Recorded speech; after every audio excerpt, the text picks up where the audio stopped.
Salt soap is sometimes called spa soap because of how you feel while using it, as well as the luxurious benefits that it gives to the skin. Salt helps to draw impurities from the skin, making for a wonderfully detoxing skin routine. Because salt bars are formulated differently, they end up having a creamy lather rather than a big bubble lather. This gives a luxurious feel as you are washing. Skin is not stripped but gently exfoliated and nourished at the same time, and the salt helps to balance natural oils.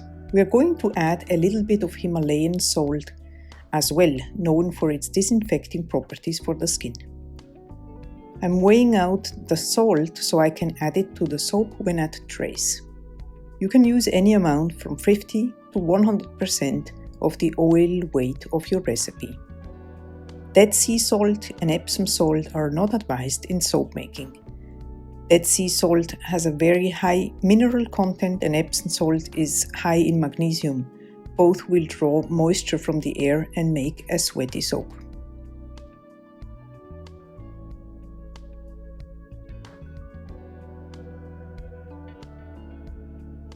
Let's prepare our colorant.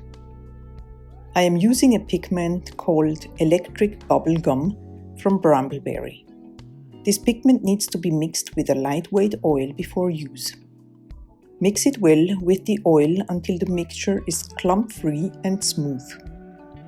Micas, on the other hand, can be added directly to the soap.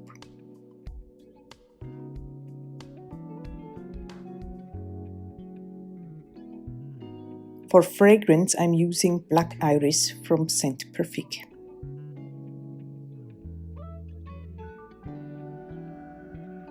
I'm adding the lye solution once both oil and lye solution are at about the same temperature.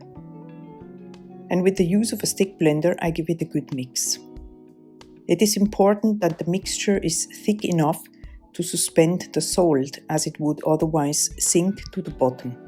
I'm using just coconut oil for this soap, but with a superfat of 20%, as it would otherwise be too drying for the skin. The combination of coconut oil and sea salt makes a very nice and creamy mineralizing soap. Now I'm stirring in the fragrance oil. I don't stick blend it usually, just use a spatula for that.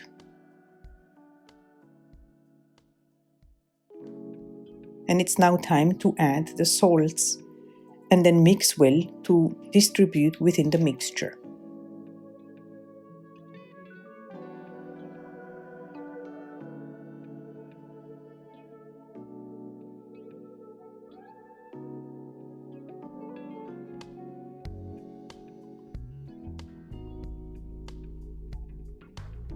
I'm splitting the batter so I can color a small part of the soap with the pink pigment.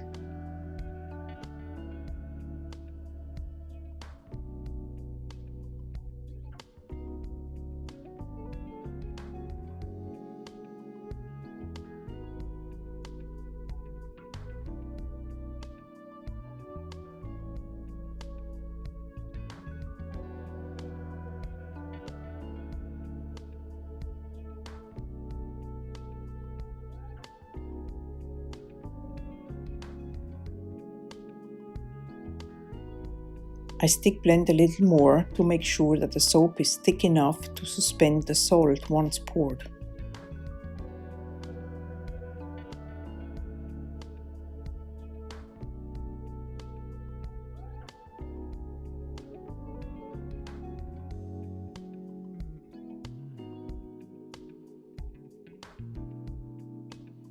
Here I'm doing a kind of a in the pot swirl. And here is the rose mold from Silicomart. I like to place my molds on a cutting board so I can move it around comfortably if I need to. But before I pour the soap, I want to try and sprinkle some pink salt in the mold. The soap is already quite thick, as you can see.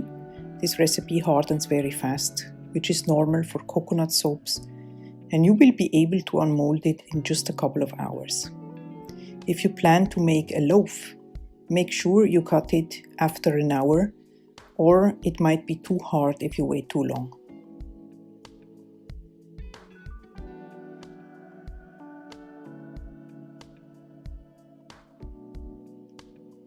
Now we wait for a couple of hours and see how it turns out.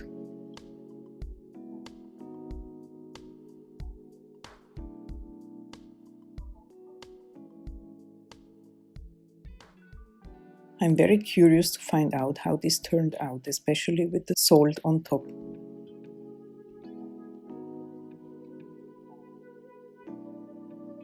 They smell amazing and they are rock hard.